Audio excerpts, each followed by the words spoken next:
Hey guys, it's Dark Knight 1088. Today I'm going to teach you guys how to do a bird. For this trick, you need to know how to do dry spike really good. Like you need to be able to do a dry spike almost every single time you do it. Like for me, I'm about a 96% chance of getting it.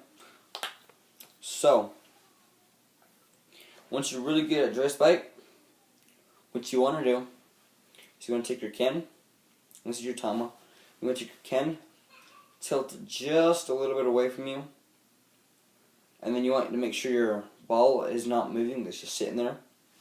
Roll it straight up. Crap. And you want to balance it right on top of Big Cup, right here, so it sits like this. And then, once you do that, if you want to, you can do bird over the meadow, which is when you do bird on Big Cup, bounce it over the spike, and you catch it on Small Cup. So, let's see if I can get a bird. I'm okay at doing birds.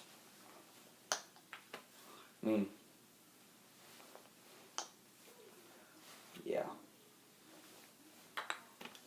Anyway, you want to just catch it there. You can drop it in. You can catch it here. You can do bird over the valley, which I told you. Let's see if I can just do bird and then go over there. Oh, that was an accident, but yeah. Anyway, sometimes people will do an earth turn, and then they'll have it spin, and then they'll bird it. There's lots of different ways to do bird. You can do a swing bird, and you swing it like a swing spike, but then you catch it there. It's a little bit harder. Earth turn bird and that one are the harder ones.